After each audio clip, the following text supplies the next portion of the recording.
Thank you everybody for attending this webinar. So it's a webinar of the Grayscott Thursdays. But before that, let me introduce you to the team of the organizer of the Grayscott School. So I work with Karim and Marie, so from Terratech. They are working in the Competence Center of France for HPC, HTC, HPDA, AI, and quantum computing. So they are helping us to make this school at the European scale. And to introduce you to the school, we did one session last year. So it was 2 weeks in French, in Annecy, so in French mountain, as Marie used to say.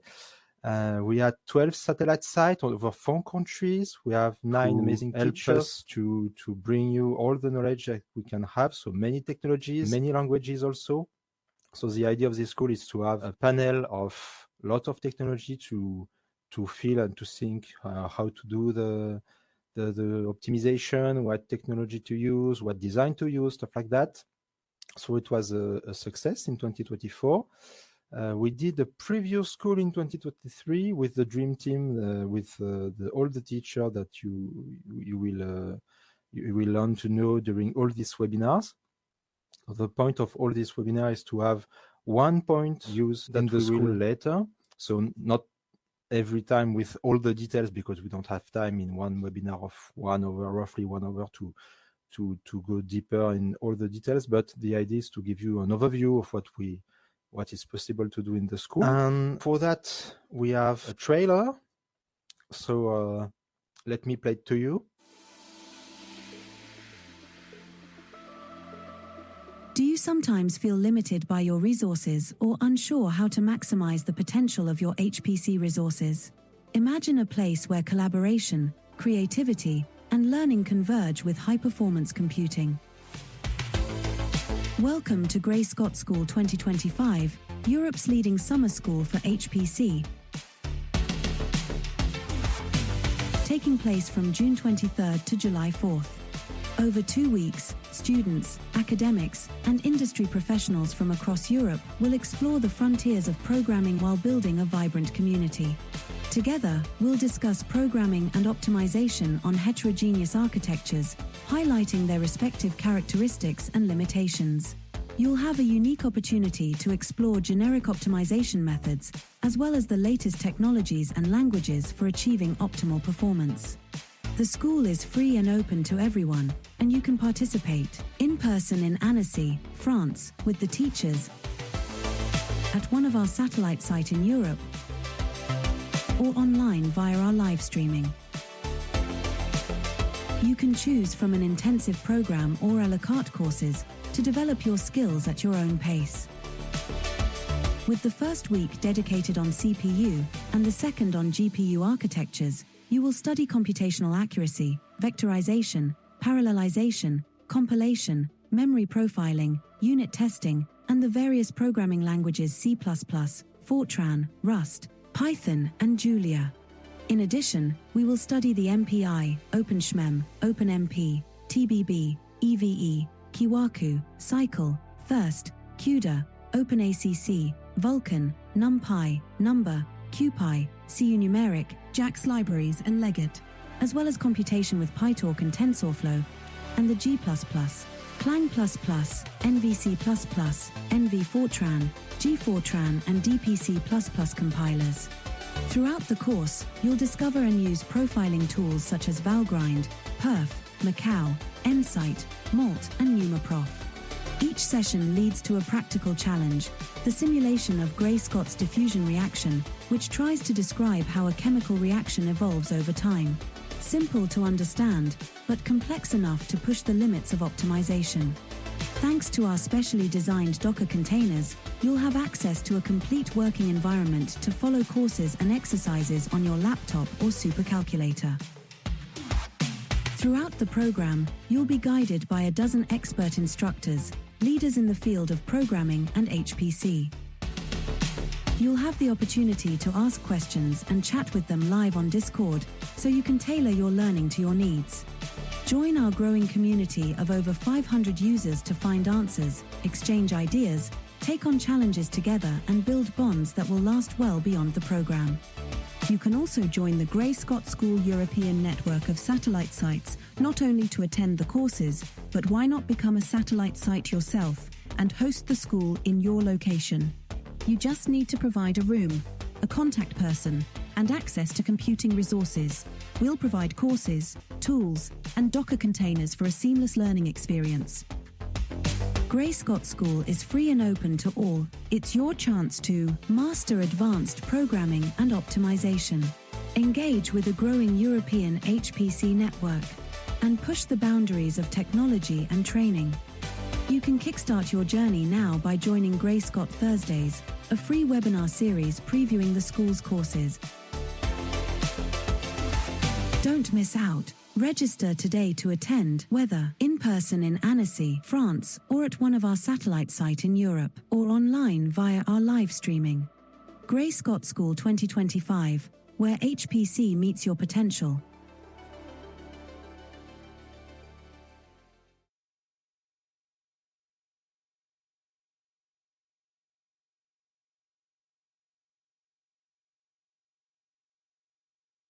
So if you have questions about the organization of the school, please just send a question on the Q&A part of this webinar, or you can ask directly, you can mail directly Karim on Mario or me. The same if you want to have a satellite site. So for example, if you know a computing center and you want it to be part of the Grey Scott School, it's totally possible. And we encourage that a lot. So if you feel that you can do that, we can help you on that part. So yeah, if you have questions, please send them into the chat or the Q&A section. So today I will present something. So now let me give the floor to myself. So today I will present to you GPU architecture, so what's in a GPU and how to use that, and with some order of magnitude of how it's possible to compute with that. So the same idea of the webinar of Adrien in the very beginning of the webinar series. So GPU stands for Graphic Processing Unit. So we had a bunch of GPUs made in the 80s and 90s and up to now for rendering and helping the processor to render a bunch of pixels, a bunch of vertices, triangles, etc. And at some point, some people realize that, okay, it's nice for rendering, but it's also nice to use it for computation in general. And at this point, some constructors said, okay, why not creating GPUs really designed for computation? And these are those which we will see in a moment in this presentation. So here you recognize the K80 from 2015, the V100, the A100, the H100, Ada Lovelace, and Blackwell. So we will dive into some of the architecture in a few moments, and we will start with the real basic. So what's in a GPU for now? So we have memory. So mainly HBM3 if you want to compute on a GPU dedicated for that, but you also can have some GDDR memory for GPU for rendering. Then we have streaming multiprocessor. So these are the unit for computing inside a GPU. We'll see that in detail in a few moments. And we have a L2 cache also for to handle the memory. And it's quite the same, in fact, as a CPU when you have the RAM and then the S3 cache. Here it's the L2 cache, but it's quite the same idea. Inside the streaming multiprocessor, we have a bunch of cores for the computing. So they are called cores, but we will see in a moment that it's not really cores, but let's pretend for now it is. We have a part to fetch and decode the instruction as on a CPU. In fact, it's the same idea. Generally, we have two lines of this in a multiprocessor. We have a part to deal with the execution context. So all the computing on the flight on the GPU to be sure that everything is working nicely and the GPU is used efficiently. And we have a shared memory also to have a really close memory for the cores to deal with and to be efficient. So that's the main part for multiprocessors. And we can ask ourselves now, yeah, but threads, how do they work? Because it's a bit different. If you take a CPU and you have a CPU core in green, and you want to start a thread on it, the thread will use the full CPU core. Not always all the computing unit inside it, but the CPU thread will use a CPU core. If you vectorize, so you can activate the vectorization and use a bunch of computing units inside the core, which are not used by default, but you can use them with the specific instruction. So you have to give some guarantee to the compiler, to the CPU, to have aligned data, contiguous data, stuff like that. So I don't want to go into detail. You have the presentation of Adrien for that. And by default, we don't have vectorization, so we use a really small part of the capabilities of computing of the core. On the GPU, it's not quite like that. It's a bit the opposite. So we have a core, which is a really small computing unit, so really comparable to a computing unit of a CPU, but we have a lot of computing unit in it. And we have a streaming processor, which is quite the same idea of the CPU core, but not totally, but a bit. And we have a thread, and the thread is executed by a GPU core. And the good point with that is it's parallel by hardware. So you don't have to use specific instructions. You just have to define your thread, and the thread will run on a GPU core, and everything is nice. So it's not as free as it is, of course, but that's the starting point. In terms of hierarchy, we have the threads at the very bottom of the hierarchy. So they are executed by a core, a GPU core, and they execute a computing kernel. So the computation you want to express with CUDA, with Sycl, with everything you want. Then we have warps. So the warps, they really are a point for the hardware scheduler, so you cannot handle that yourself. That's the design of the GPU. So you can see that as a big vector register if you want. And the point is, generally it's 32 threads, depending on the architecture, but normally it's quite something like that. And you have the guarantee in it that all the threads will be synchronous. So they will execute the same instruction at the same moment, not of the same data, of course, but they will be synchronized. Then we have the blocks. So the blocks are generally you want to define your block to be a size comparable to a streaming multiprocessor to be efficient. It's designed for that. And here you have from 2 to 4 warps, so 64, 128 cores, depending on the GPU again. And here you don't have the guarantee that 2 threads on the same block will be executed exactly at the same time because they can belong to different warps. So they will be executed at some point, but maybe not really at the same time. Or maybe they will be on the flight at the same time, but not executed at the same time. It's also possible. Recently, we had also the concept of clusters. So it's not really hardware stuff. It's just for block communication. The point is, since CUDA 12 and this Hopper, we'll have more detail about that a bit after, we have 132 streaming processors. So the point is, if you want to communicate only with 2 blocks, you have to synchronize with all the blocks of all the GPUs, which is a bit annoying, in fact. And since one block is less than 100th of the full GPU, you want an intermediate step for the communication. And finally, you have the grid, which is the full GPU.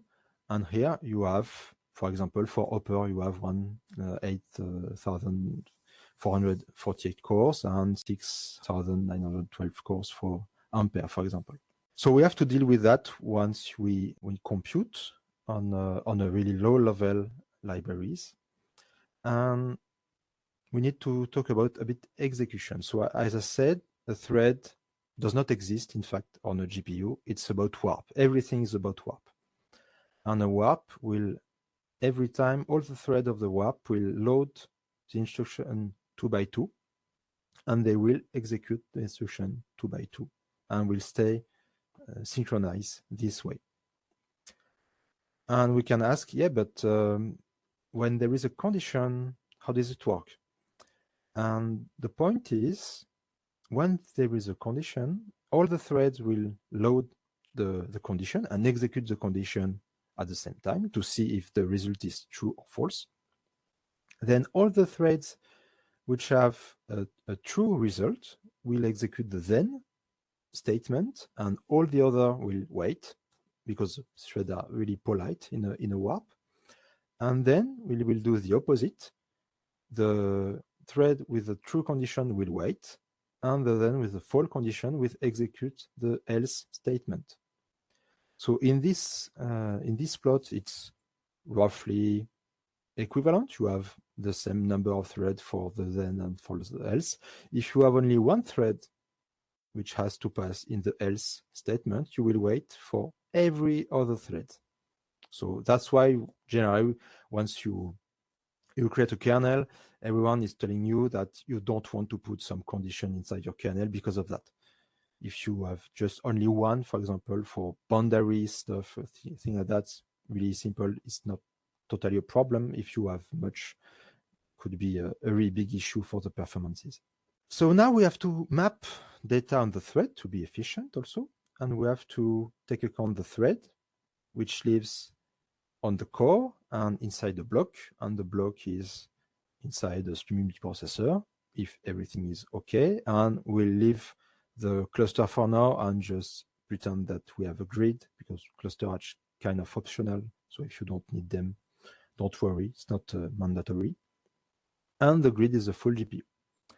And to be sure that the thread will execute the right data we want, we have an ID for the thread to tell this thread has this ID, and the block also has an ID. And more of that, we have an ID in 3 dimensions. So if you want to deal with vectors, it's nice. For matrices, it's nice. And even for tensors, is also efficient. At some point, you don't want to start too many threads, but more enough to use GPU well. We'll come back to that later. So now we can ask, okay, I have to start block, but which size? How many threads per block? And let's pretend that we want to perform an Adamar product. Again, it's one in my presentation, so of course there is an Adamar product.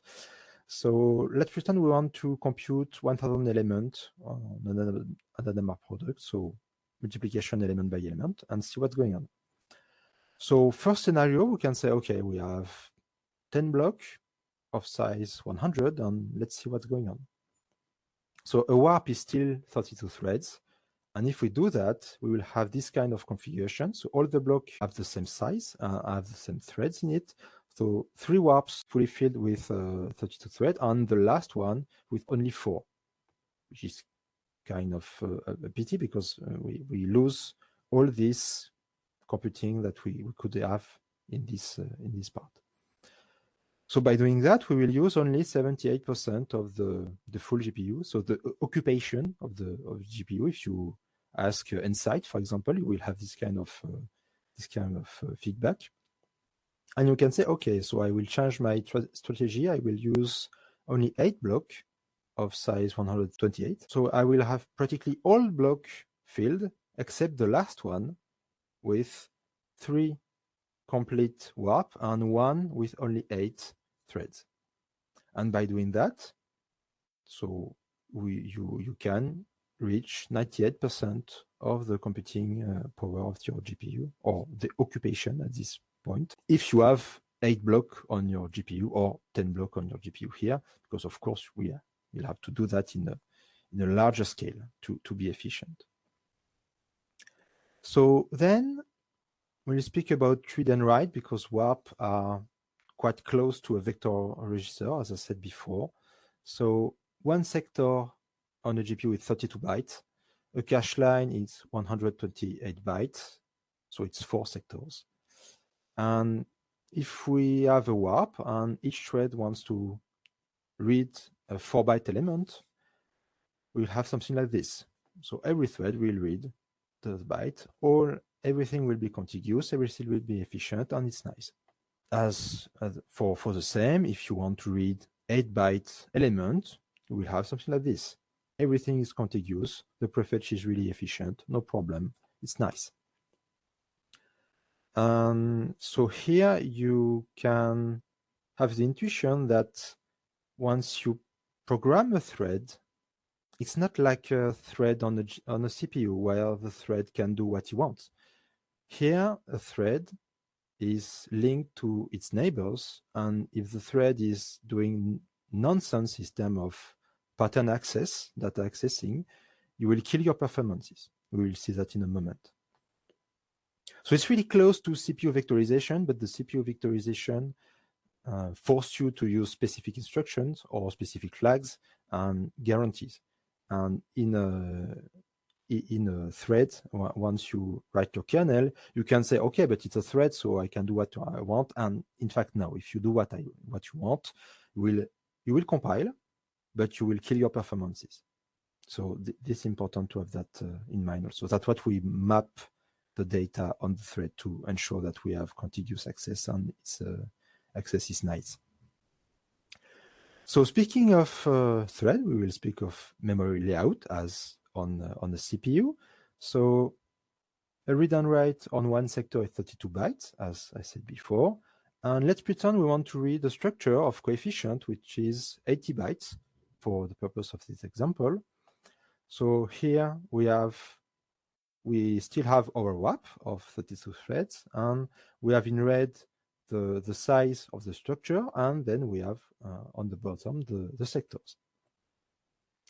And if we do that, if we want to read, for example, the U values, in this configuration, we will hit a different sector for each thread. So all the threads will reach a different sectors to read the U value, which is quite problematic because at this point we need 4 bytes, but we fetch 32 each time. So it's a waste of time. The same problem you have the same problem on CPU. You fetch a cache line, a sector, and then you use only a really small part of it, and you kill your performances. And to fix that, of course, we already answered the question in the previous webinar. You want to use a structure of arrays and not a number of structures.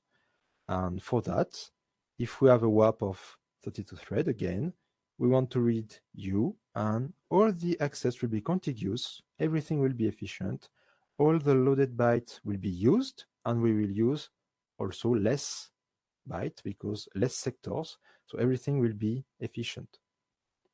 So it's important to have that in mind also. It's not because you are on a CPU or on a GPU that you can forget on the GPU all the good stuff that you learn from the CPU. It's important to keep that in mind also. So let's talk about GPUs now to have some ideas, some order of magnitude in mind, and then we will see what we can do with that. So let's start with the Ampere GPU. So it came into 2020. So here's the A6M version of Ampere. So it's 7 nanometer architecture. Compute capability is 8, 108 streaming processors, so 6,912 cores. A peak performance of 19.5 teraflops with float 32 without the tensor core. We'll see that later. 40 or 80 gigabytes of memory, depending on the version you have. 1.3 terabytes per second of bandwidth, so it's quite fast. NVLink with 600 gigabytes per second of bandwidth. The mix, so you multiple instance GPU, so you can split the GPU into some parts, up to 7 parts, and all the parts behave like they were independent if you had some different GPUs on it. So it's quite nice to have also if you have a lot of users. And it's quite too much for a PCI, certainly a PCI for this time.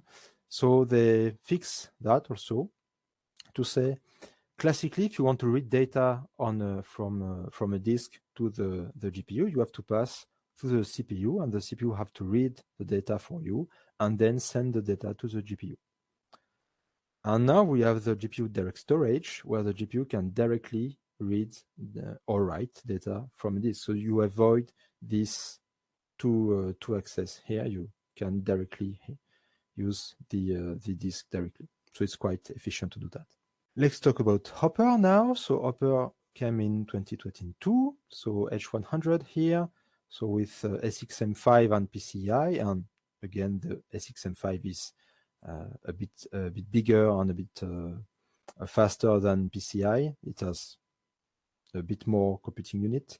So I will present this one and not the PCI version. So it's 4 nanometer architectures with compute capabilities 9 and 132 streaming processors. So as I said before, it's a lot. So that's why they introduce clusters at this time to avoid the fact that once you want to exchange data between 2 blocks or a small number of blocks, you have to wait for all the blocks to synchronize. So we have a peak performance at 30 teraflops for float 32 also without the tensor core, so for the CUDA core if you want. 80 gigabytes of memory, 3 terabytes per second of bandwidth, so it depends also on the version, but it's roughly the value. If you have a boosted H100, it can be a bit more. NVLink at 900 gigabytes per second, and a new generation of multiple instance GPU once you have the confidential computing. So the point is, once you split your GPU into several parts, you cannot spy what the next instance is doing, but you can on a 100. So it's important to have that in mind. And also another point is you can have image and video decoding available for all the instances, which was not the case on A100. So if you split A100 up to 7 parts, on all the instances, you don't have the ability to use the fast image and video decoding. So it could be slower at some point because of that. And here it's fixed. And we have a lot of computing precision. We will go back on that a bit later. So we have thread acceleration on Hopper also. So for the memory, so tensor memory acceleration, so TMA, if you learn about TMA, that's the point. So classically, when a thread wants to read data, it will ask the register to get the address and get the data inside the global memory, and then fetch it inside the shared memory. And the problem with that is the thread compute the addresses you want to read. So maybe we can say it can do a better job without taking care of that. And that's the point of the TMA. The TMA is an electronic part inside the GPU to take care of that. So the thread will ask the TMA to fetch data. The TMA will read data and put the data into the shared memory, and then the thread can access it and can do other things at the same time before the data are available. So it's quite good also to have that in mind for Hopper. Then we have distributed shared memory. So to avoid the problem of thread block transfer of data, in A100 you have to pass through the global memory if you want to share data between 2 blocks. And on H100, it's not the case anymore. You can exchange directly with a network dedicated for that. So basically, it's the L2 cache for that, roughly. So you can have better performances if you want to exchange a lot of data between blocks on H100. And then we have a news also for asynchronous transaction barrier. So on A100, once you have a lot of threads which are reaching a barrier, so an arrive barrier, you can specify that, okay, the thread, if the thread is fast, maybe we can make it compute some independent work before all the threads are reaching this point. So to prepare the next step, if you want, to gain time. And then once they also do the independent work, they have to wait because they don't have stuff to compute anymore. And for that, they will spin to wait for the other. So it's a kind of waste of resources to have threads spinning and to wait. And this is solved in H100. So we have shared memory store. So the idea is to, once you store your result, you say, okay, I arrive on the barrier because the result is stored and everything is okay and consistent. So you have a counter to for the transaction to say, okay, the transaction is done, so you can do independent work if you want. And once the thread finish its independent work, it will sleep until the transaction count is reached. So all the threads are okay, and then everyone is awake after that. So that's a good point also. So you don't waste your time in the scheduler with a spinning thread. So it's also a good point for Hopper. And then we can put them together also, because we can have a DGX, so with H100, so with an NV switch, so the GPU can communicate to each other also now. It's possible, no problem. So it's roughly 32 petaflop of AI performance, but AI performance is involve a lot of tricks, a lot of precision tricks, so I don't want to go too much into detail here. Then we have the GPU network, so it's the same idea as GPU DGX, but for the network. So GPUs of one DGX can communicate with another GPU of another DGX. So they don't rely anymore on the CPU for that. So it's quite nice also. If you want to deal with a lot of incoming data, stream data, stuff like that, you can directly on the GPU. So it's quite nice. And here at this time, so in 2022, it was the first pod at roughly 1 exaflop of AI performance. So again, with a lot of precision stuff, precision. The really good point here is not about the AI performance. I think it's about the network. So you have 192 teraflop of computing available inside the switch themselves. So you can do some reduction, some message duplications, or stuff like that, to not bother the GPU to do that. So you want to keep room for improvement. So all the stuff that does not require a lot of computing, you can use that inside the switch directly. So it's a good point also for that. So let's talk about Ada Lovelace, which is a kind of H100 but boosted for the rendering. So the 4090. So 4 nanometer architectures, 128 3 multiprocessors, so a bit less than H100, but with more CUDA cores in it, because we have much more cores inside one 3 multiprocessor. So it's very boosted for the rendering. 25 gigabytes of memory, 1 terabyte per second of bandwidth, a peak at 82 teraflops on CUDA cores and on FP32, so without tensor cores again.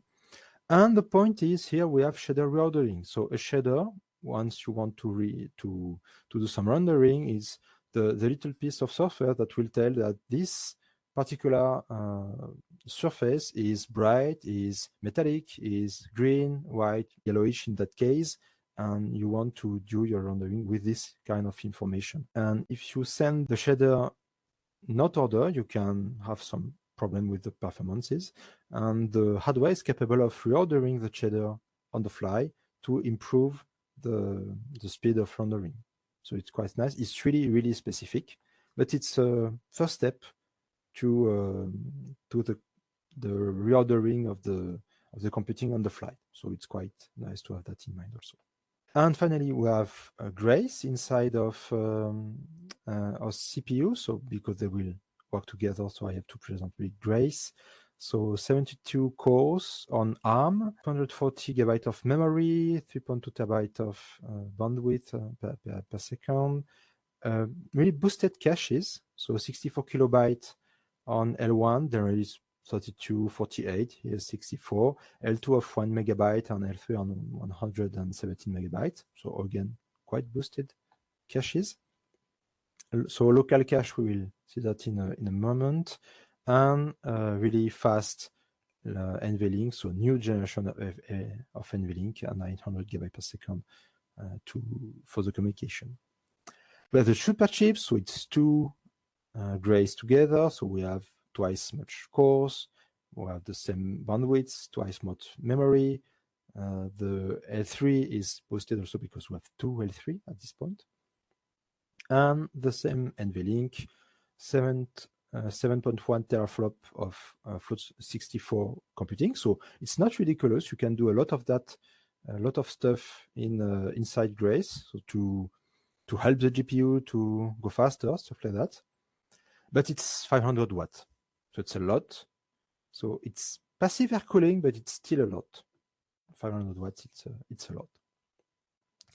And we have the Grasshopper, so with 4 terabytes per second of bandwidth, 600 GB of memory, NVLink as before, and a unified memory. And here I have to take a moment to talk about the Grace superchip. So we have the Grace CPU with its memory at 500 GB per second of bandwidth. We have the Hopper GPU with its memory at 4 terabytes per second of bandwidth. We have an NVLink in between to exchange data really quickly. We have a dedicated network for the Grace and another dedicated network for the Hopper. So everyone can exchange data to everyone through the link they want. So it's quite efficient also to have this kind of stuff. And I have to take a minute to talk about memory management because, you know, once we use a GPU, we have to deal with the memory management and how to transfer data at the right point in the right moment to have performances. So classically, if you use CUDA, you will have your data in your RAM and you will copy your data inside the RAM of the GPU and you can access the data and everything is nice. And of course, it's happened to everyone. Sometimes you forget to do your data copy and you have a big error and CUDA said to you, okay, but I cannot access this data. Please do something. Okay, that's life. But since 2020, with NVC++ and NV Fortran, we have a new mechanism, which is called the unified memory. And the point is, once you have your data inside your CPU, and you want to access it in your GPU, you will have a problem. There is an error, but the driver will catch the error and do the copy for you. So everything is nice, no problem. So you have to be careful with this mechanism. It's really, really powerful to use that, but it's really efficient on quite small data copy. If you have a really big bunch of data to copy, it's better to do it yourself with a classic memcopy or CUDA memcopy. But if you have really small bunch of data, so several kilobytes to copy each time, it's much more efficient to let the driver do that for you. It will be really efficient. And for Grasshopper, we have a unified memory, but plus. So on the CPU, if you have data on the CPU, the GPU can directly access it, and that's it. And we can say, yeah, but no, because the RAM and DRAM, they're physically different. So how it's possible? And okay, how it's possible? So if we have some data on the LPDDR5 for Grace, normally, if Grace wants to access this data, we'll ask the system page table, and the system page table will tell, okay, this data are here. Okay, no problem. The same for Hopper. If we have some data in the HBM3, Hopper will ask the system page table, where are the data? The data are here. Okay, nice. And of course, with this kind of schema, you can say, okay, but if Hopper tell, okay, I want to access this data, but this data are here, no problem. And for Grace, it's the same. No problem also. So the point is, everything is coherent. So you have heuristic. If you access a lot of data from Hopper address, access a lot of data on Grace side, or the opposite, you have heuristic to transfer automatically data to minimize the cost of the transferring, because of course you have an extra transfer cost if you do that, because it's not the same physical memory. So you have to be careful about that. And moreover, you can also have, if we zoom inside the Grace, Hopper can reach directly data inside the L2 cache of Grace, so inside the core of Grace. So it's another level of magic. So you can directly store some data on the Grace inside the Hopper, even if the data is in the cache. It's quite efficient. Or maybe a last point, a funny last point, because I will forget otherwise. You can do much more with that because of the heuristic. So, for example, if you want a fancy allocation with padding, with alignment, with a lot of really complicated stuff that you cannot reach with CUDA, you can allocate your data with the right property you want on the LPDDR5 with on Grace, and then access them into Hopper, and it will transfer the data for you with all the good properties, and you can have this kind of heuristic to help you, even if the CUDA is not capable to do the fancy allocations you want. And on the opposite, we had a talk at the GCAD last year, and there were a presentation about some people who wanted to optimize their blade server. And the problem is the memory is quite expensive, so take a lot of place. So they say, okay, if the Grace and Hopper can share the same memory, let's remove the LPDDR5 memory and let's use only the HBM3 memory. And they skip practically half of the space he had on the blade server. So it's quite funny to have that also in mind. So it's possible to do that also, because you have a very fast memory in HBM3. So a little less memory than LPDDR5, but still you can do some stuff with that. And you can say, okay, I avoid totally this memory and I use only the GPU memory. So it's quite nice to have that in mind also. It's possible to do that. So let's talk about Blackwell now. So Blackwell came last year and is named after David Harold Blackwell, so a statistician and mathematician who did some publication on game theory, probability theory, information theory, and statistics. So a lot of mathematics involved in it. And so Blackwell is a 4-nanometer architecture. Compute capability is 10, 163 processors, so 10,240 cores, so a lot of cores, 192 gigabytes of memory, 8 terabytes per second of bandwidth. The new NVLink to scale with even more GPUs, more computing precision, we'll see that in a moment. Fortran engine V2, so I don't have time to talk about that, but if you want some precision, I will talk about that in June for my summary of the GTC. So if you want to have some precision, you can attend that on the 12th of June if you want. Decompressor engine also at 800 gigabytes per second. And SQLite, so if you want to encrypt your model that you want to use on the Blackwell, it's also possible. And a RAS engine, so a reliability engine to check if all the components are nice, because of course, regarding the complexity of this kind of chip, it's important to have something automatic to check the health of the chip. So speaking about computing precision, so Vincent and Adrien told you about FP64 with 52-bit of Mantissa, 11-bit of exponent, the classic float 32 with a bit of exponent, Mantissa of 33 bits, and the float 16, 5-bit of exponent, 10-bit of Mantissa, the tensor float 32 with the exponent of the float 32 and the Mantissa of the float 16. So we can call it a float 19, but it's not really sexy, so they call that a tensor float 32, but it's a float 19, in fact. The brain float, the 2 float 8. So we have two float 8 here. And we have a bunch of new precision. So there is no infinite, in fact, in the O4M3, because it's not possible to encode it. And we have the FP6, so the 2 FP6, E3M2, E2 M3 also. And the last one, the FP4, which is again not as stupid as it sounds, but if you want some precision, again, I will do some precision about that in June in my summary of the GTC. So if you want more precision about that, I will speak about that at this point. So there is no none and infinite on this last type because it's not possible to encode them. And they are all available on Blackwell. And the point is, since there is a lot of precision which are available here, there is engine to jump from a procedure to another and to guarantee you that everything will be coherent.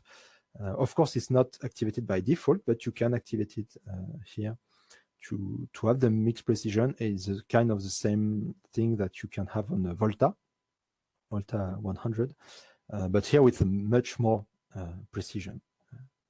To have that in mind, it's important. And we have Grace Blackwell, so one Grace and two Blackwell. So we have lots of computing power on it. I will not read everything because otherwise it will be too long, but particularly 5 petaflop of TensorFlow 32 and much more with lower precision, and 480 gigabytes of memory, 412 gigabytes per second of bandwidth, and new NVLink also 3.6 terabytes per second for this new generation of bandwidth, and still 7 teraflop for Grace. So no problem with that also.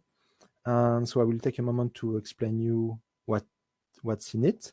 So we start with a die, and we add another die with 10 terabytes per second of communication between the two. And this is one Blackwell. Then we can have memory of the Blackwell. We have two Blackwells. We have the network for the Blackwells we had for the Hopper. We have the Grace CPU with its memory. We have the network for the Grace CPU, and then the bandwidth between the two at 3.6 terabytes per second to have a lot of communication. So this is quite heavy, but again, yeah, you have a lot of possibility to that. And the good point here is everything is coherent. So you have coherent memory, as I said before with Grasshopper. You have the same with Grace Blackwell. Between the dies, between the Blackwells, between the Grace and the Blackwell, so everything is coherent. So there is no problem. You have heuristic also to transfer data if it's needed. So it's quite coherent system to have. So let's have a deep dive into H100 streaming processor right now, because as you recognize now, it was before it was a streaming processor for the tourists. So we'll have a bit more details right now.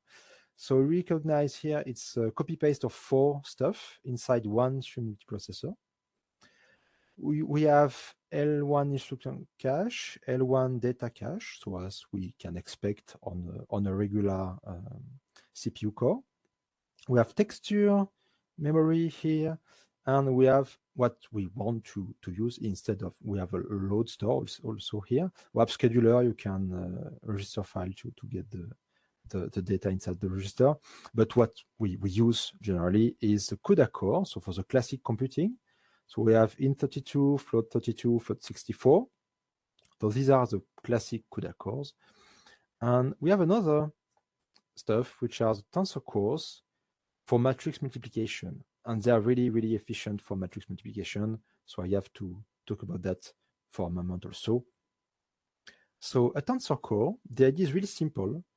If I want to multiply the yellowish matrix here with the bluish matrix here to get the greenish matrix here, I can do it in the school as I learned in the school. So you do all the dot product and that's it, but it's really slow. Don't do that. Or you can change, you can bed a bit the matrices like this to get that.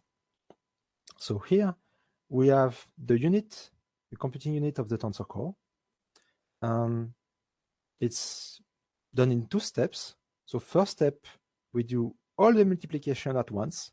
So everyone with everyone. And then we reduce in the second step to get the result. So in 2 steps, you multiply your matrix. So here it's a matrix 4 by 4, but still quite fast. And if we have a look on tensor core for V100, for example, in FP32, we have this size, so it's quite big. A100 FP16 is this one also. If we compare the FP16 of A100 to FP16 of H100, it's quite a lot also. We can do the same for TensorFloat 32 between A100 and H100. So we have another twice the computing here. And if we look at the whole family, we can start with Turing. So in fact, the first tensor core was made on Pascal, but on Pascal, it was not fully parallelized. Here it's fully parallelized, so really two steps for computation. Pascal, it's a mix between vectorization and sequential, so it's not really efficient, but it's also 4x4. So let's start with Turing, then Volta FP32, Ampere FP64, Hopper FP64, A100 TensorFloat 32, the same TensorFloat 32 for Hopper, and then we have A100 FP16, H100 FP16, and H100 FP8. So I will not give you the Blackwell for float 8, for float 6 and 4, and because it doesn't fit in the in the slide, but you can imagine the size of it. And the point is here is to show you the number of computing units you can have as the size of the matrices you have to deal with to use efficiently the tensor core. But the point is, here one unit is dealing with 8 bits, and here one unit is dealing with 64 bits. So roughly this and this are the same size inside the chip. So that's why also this is this size and not this one for float 64. A good point for tensor core is the sparsity. So if you have sparse matrix with a lot of zeros, they can take advantage of this, and you can have up to a speed up of 2 if you have a lot of zero, because the tensor core is able to avoid all the computation after zero multiplication to save time. So it's quite efficient also for that. So why using tensor cores? Because they are really powerful, as you can see here. So here's the CUDA core performances for A100 and H100, and the same for the tensor core here. And the first thing we can do is to say, okay, we have 60 teraflops here in maximum peak, and here we have something like 500 teraflops. So for not the same precision, but quite not that terrible also. And the point is, with CUDA core, we can do a lot of stuff. It's really flexible. You can do really what you want in a nice way, and you can optimize a lot with CUDA cores. But still, with tensor core, we have a faster computing. You have a larger choice of computing precision. So if you want to explore mixed precision at a bigger level, it consumes also less, because you compute much more with that. But you need to express your problem with matrix multiplication.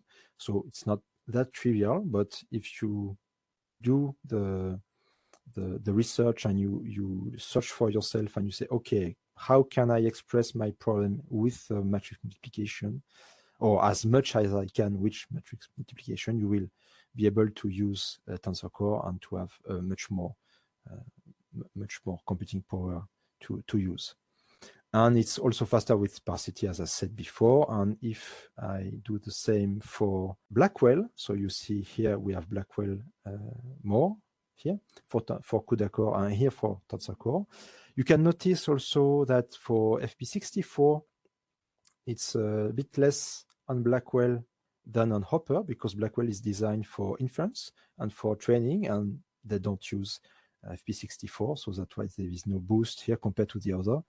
The other are quite boosted for the training and for the inference here, but not here. So it's also nice to have that in mind. And so this is a logarithmic scale, and if I do the same with a linear scale, you have something like this.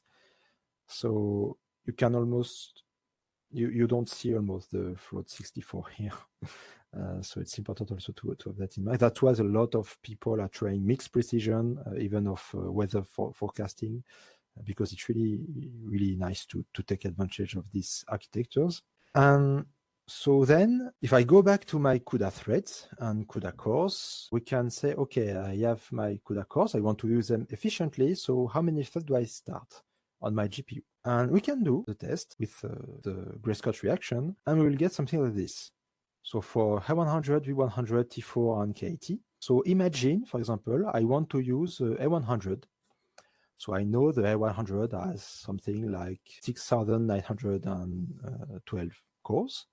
So let's pretend I want to start the same number of threads on this architecture. So not exactly, because it does not fit in my problem. So let's pretend I start 12,000 threads here. So as you see in logarithmic cell, it's a big problem in terms of performances. So if I do that, I lost 41x compared to once when I'll start 700,000 threads on my GPU for the same computation. So it's important to have that in mind. So a GPU is not at all like a CPU in terms of work in flight. So on a CPU, you will start roughly the same number of threads that you have on core, maybe one or two more to deal with the I/O and let the other deal with the computing, and that's it. And normally should be okay. On a GPU, if you do that, you will kill your performances. So you want to have a lot of work in flight, as I say. So waves, they call that waves, but it's a work in flight. So you want to wait for computing for a result, and the time you wait for a result, as for the back dependency I showed you in a previous one of the previous webinar, you want to do some work during this time that you can collapse. So this is important to have that in mind. That's why you want to overload the system with a lot of threads to be sure that every time you have to wait for a result, another thread can take the place and do the computing also at the same time.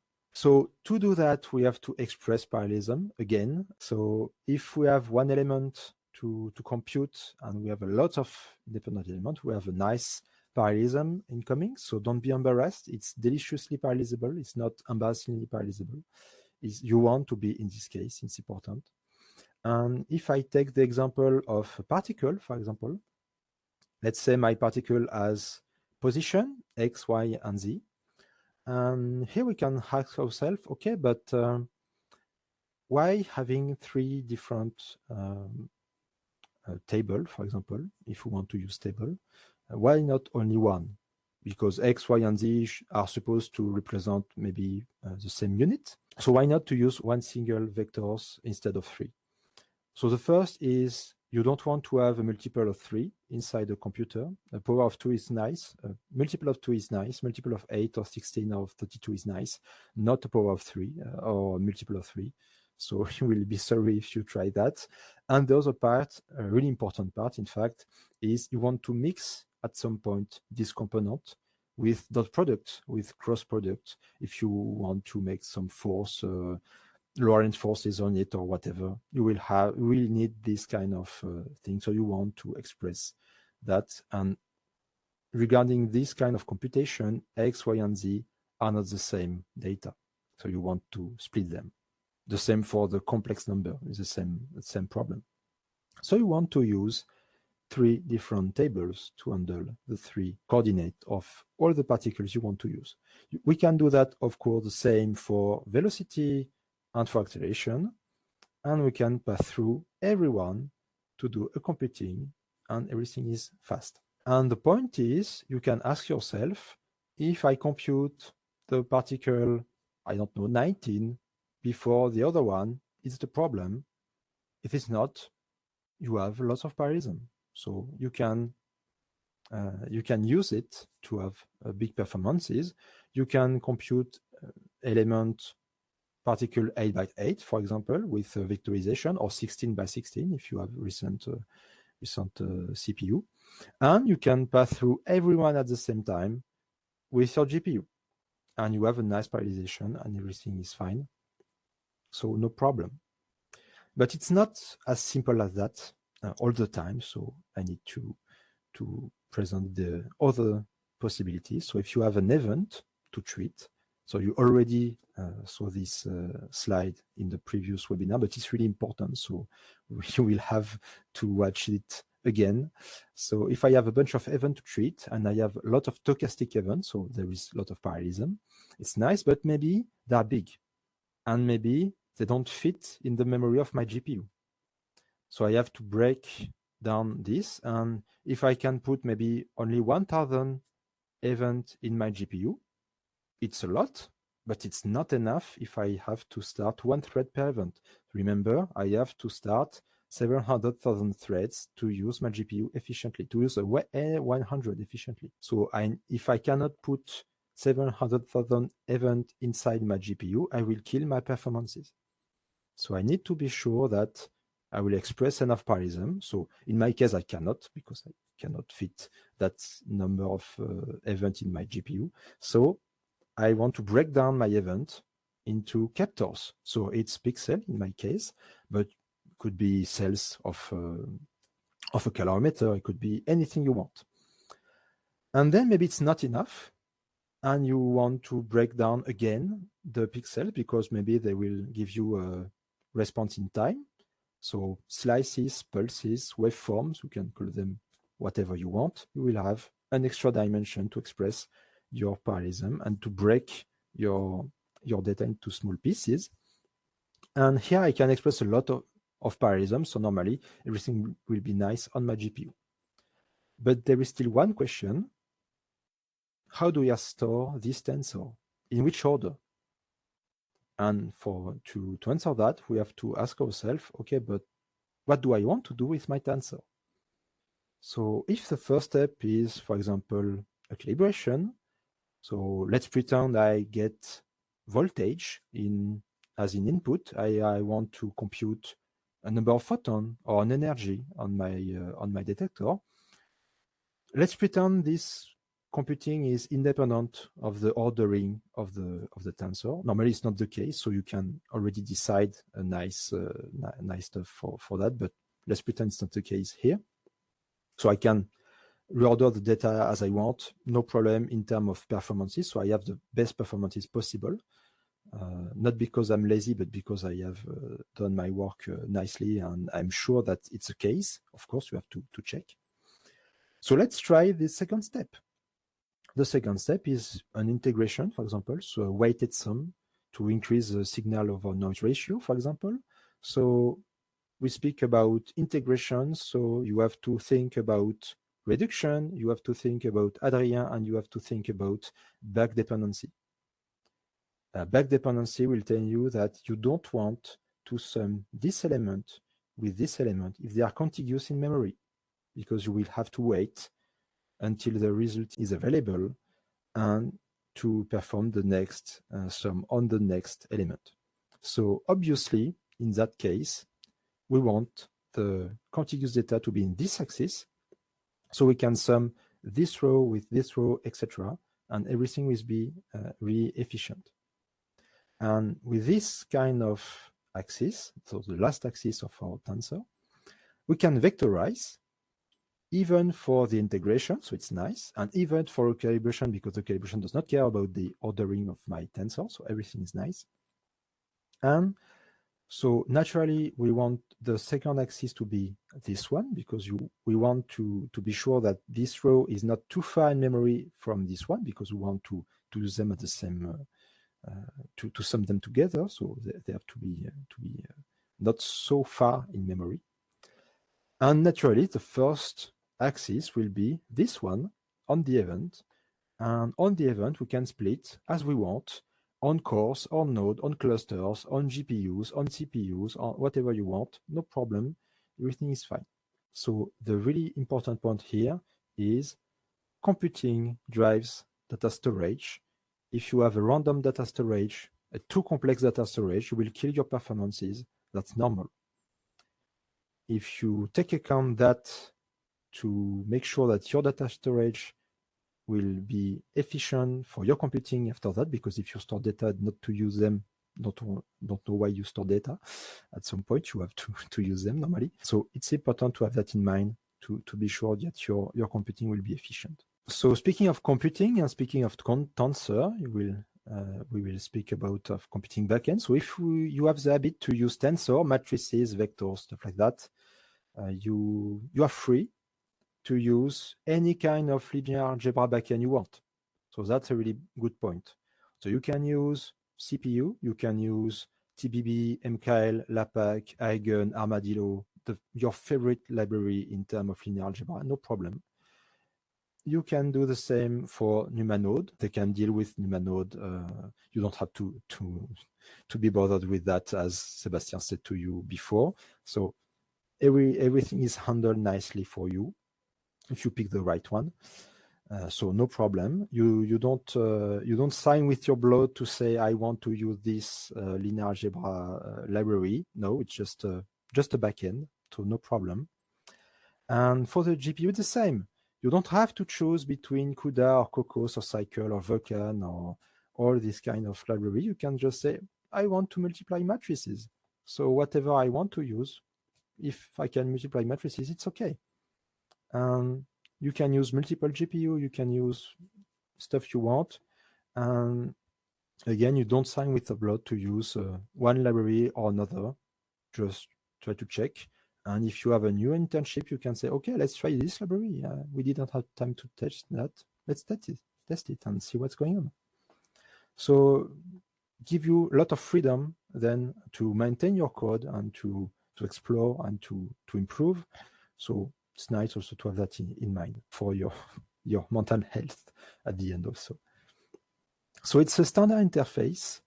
So you cannot do everything with that, but if you can express a big part of your computing with that, you will be much more efficient also to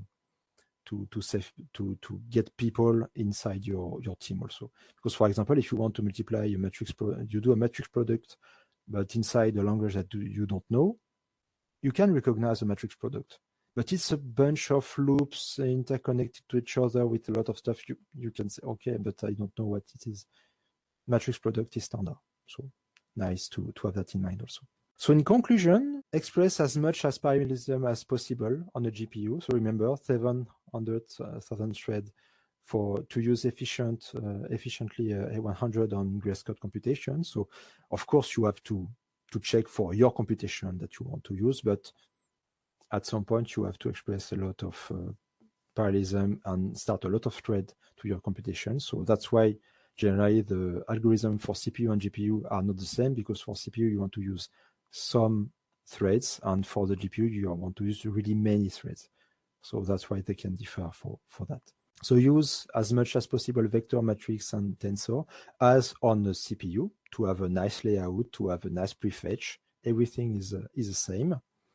And linear algebra for computation as much as you can to avoid the problem of reinventing the wheel. You have to know how the wheel works, but you don't have to re-implement the wheel each time you want to do a matrix multiplication. So it's a standard interface, so you don't have to sign with your blood to say, I want to use this library and not another. No, you're free. You can use whatever you want. If there is a new library in 1 year from now, you can use it, you can test it, and you can have an opinion on that. For your particular case, it's nice. You don't have to be worried about that. And the same for multi-cores CPU or for many cores GPU. You can use whatever library you want, you can explore, and you don't have to worry about that. So thank you for your attention. I hope it was not too long. And if you have some question, you can use the Q&A section or the chat, and we'll try to answer you. Thank you. Wow. Okay. All of that. Yeah, blocks is a mixture of ACMT persuading multi-core, yes. So Jérôme has a question. So since NVIDIA is no more that much interested in HPC and they prefer to focus on AI/ML application, but about alternative hardware provider HPC application, especially double precision calculation. For double precision calculation, yeah, we don't have much. And in fact, you cannot say really that NVIDIA is not doing stuff for HPC. I come back from the GTC and there is plenty of HPC application for NVIDIA stuff. It's just that they would rather have your HPC program be a neural net. Yeah, but they had some tricks to fasten the machine learning stuff, but the problem, yeah, if you want to do only float 64 computation, it will be tricky. But even a lot of people are doing mixed precision now for float 64 and 32 to speed up their workflow. I think you will have to do that at some point if you want to get really good performances. It's not really a good point to say I want to stay on my float 64 and that's it. Normally you have to go further. Right now it's quite complicated to stay on only float 64 if you want to have performances. What about NVIDIA Grace? So I don't know what you mean by this question because I presented Grace. Maybe for double precision compute, how powerful it is. This I have not studied. It's 7 teraflop on float 64. The peak performance on float 64 is 7 teraflop. So if you want to do double precision computation on Grace, you can, no problem. It will probably be more expensive than $1,000 on the other hand, same as for CPU. Yeah. So yeah, traditionally AMD, so from Adrien, traditionally AMD care more about double precision than NVIDIA. Yeah, NVIDIA did a lot of bunch of precision that you cannot have with AMD cards. That's also the problem. So from Jérôme, is it true that any unified memory is incompatible with any kind of atomic memory operation? Maybe to nuance my comment, because there is no editing in WebEx. So if it's correct, what I meant is if they say it's coherent, it means that they can have atomics because they have put the necessary infrastructure in place at the hardware level. Yeah. In fact, on the other hand, again, warning, it can be very, very slow because it means that the CPU and GPU needs to communicate to enforce the coherence. And CPU-GPU communication is very slow. You can do atomics inside your CUDA kernel. It's totally possible. You have a CUDA STD atomic, CUDA STD whatever. So the question is, can you do it on a unified memory that's also CPU visible? And I think you can, but it may be very slow. You can. Yeah, it's coherent, it's compatible. You're right, Adrien. No problem with that. I have also other confirmation for last week with the DGC. A lot of people are using that, so there is no problem. No problem with that. Reference FP64. Yeah, you have FP64 on Tensor Core, no problem. So you don't have much. I think that's the discussion with someone who was implementing them on top of integer operations, right?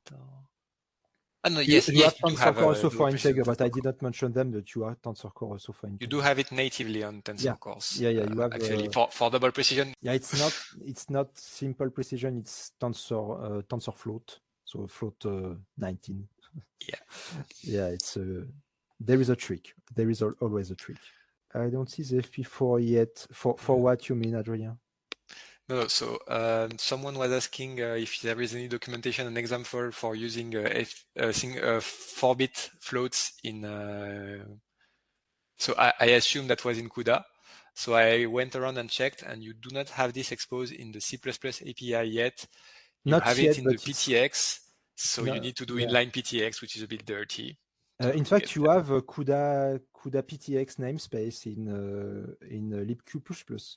So you don't have to write assembly by hand. You can just use it if you want to use them. So there is another different API besides the main CUDA API. You have your CUDA API, your classic CUDA API, CUDA dot something column. So that's the equivalent of intrinsics, I guess. Then. Yeah. It's exactly the same, and you have CUDA PTX and CUDA PTX whatever you want. For what it's worth, libq++ is now deprecated, and you are supposed to use CCCL, but I bet it's the same thing.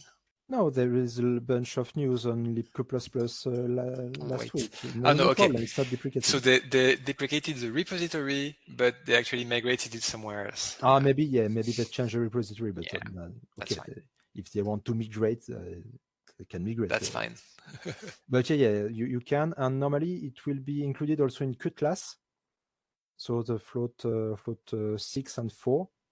No, the 8 are okay, but you have 6 and 4. They will be included into CUDA class also. But if you want really to use them right now, you can use PTX. Normally should be okay. I didn't want it to spoil some stuff from last week, but too late. But anyway. A question from Anton. What about big symmetric matrices? You have everything in QBLAS, for example, to deal with symmetric matrices. And normally, CUDA also is able to do that for you. Can you save half of memory? Yeah, you can. to solve the IGAT problem, yeah, you can. Yeah, no problem. In June, will also be presentation training regarding AMD GPU library. Yes. So in the school, we will use. We will not directly cover AMD's proprietary options. Yeah. What we will do is cover a few options that are portable to NVIDIA, AMD, Intel. We will not cover HIP and ROCm and that sort of thing because we just don't have the hardware at hand anyway at ANSI. But on in the other satellite site also. Yeah. So yeah, here it was a big hardware part because we have to introduce all the stuff that we will need it by David for the Sycl stuff, by Adrien for the Vulkan. So yeah, that was it was quite dense. But questions from Sylvain. So either 700K threads or of 100 to maximize efficiency. It's true whatever the kernel. No, it for the kernel of the Grayscale reaction. So we will study that in detail in the school. So if you have much more computation to do, normally you should start less threads. Need that many threads to saturate the hardware. The idea, if you want, you have a really good presentation from Georgi for the last week. So in the GCC to explain all this kind of stuff. So if you want to check that, it's really nice. So the idea is, as we did before, as I showed you before, to optimize reduction on a CPU. So you have a time to wait between the moment you finish the computing and you can reach the result. On the GPU, it's the same. And the point is, you have warp in flight, which is waiting for data, for example. You have another warp, which is computed at the same time. Another warp in flight in the other side to go back on the execution context. And for example, on a Hopper, you can have 4 warps on the flight at the same time on a streaming processor. And so if you start enough threads, the time you spend on the thread to wait, on a warp to wait for the result, another warp is computing at the same time. So that's what we call waves. So you have computing waves. So that's the point. So normally you should be able, with a little slow, theoretically, with your computing inside your kernel, compute the number of threads you have to start to saturate this mechanism. But yeah, personally, I do with try and check, and normally should be nice. But yeah, the smaller you have in computing, and the more you want to start threads. And the point also is you cannot start much more than 2 million threads on a GPU. Hear that? Otherwise, we'll have a problem. So you want also to take care about that. So yeah, it's an equilibrium. So from Solia, bouncing on the idea of threads, what about the block separation of the threads? Does it still have a big impact on the parallelism? Yeah, and it's important to start enough block to be sure that you use enough streaming processor at the same time. Typically you want to prefer to start more block with less warp than to start less block with more warp. So that's important also to have in mind. Or maybe if you want to start several kernels at the same time, you can do that to say, okay, I want to use a part of my GPU for one kernel and another part for another kernel. But if you want to use the full GPU, it's better to start more blocks with less warp in it. And another point, I didn't mention that, but another point is always to have a multiple of thread inside the block, which is a multiple of the size of the warp, because you don't want to have an orphan thread which cannot exist on a GPU. I'm not sure if we have time. Yeah, if we have time in the school, I can show you that in detail. I have a code to show that. If I start the same number of threads but in less block, you will see that I kill my performances. Yeah, wait for that to be done operation is synchronization of the thread. The crossblock, you do not only have atomics, you have much more stuff, but I don't want to go into the details now. Yeah, I didn't mention CUDA stream. CUDA stream is really for the implementation part.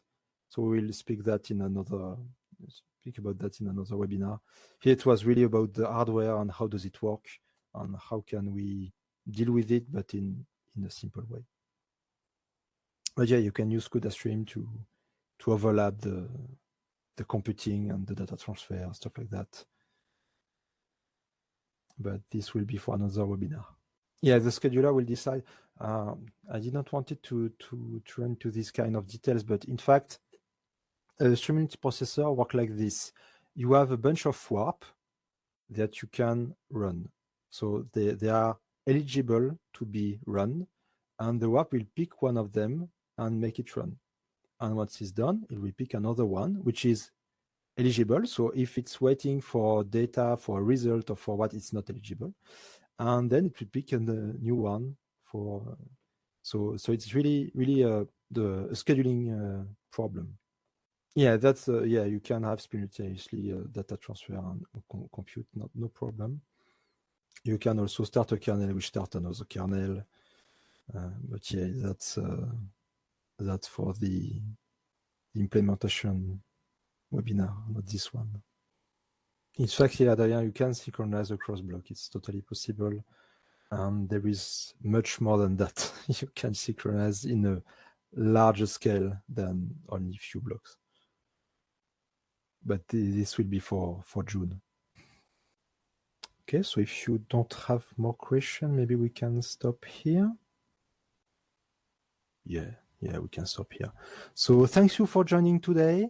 So next time it will be David will present to you cycles, how to do some computing with cycles. So next Thursday. So now I'm back from the GTC, so we can have one record Thursday every Thursday again.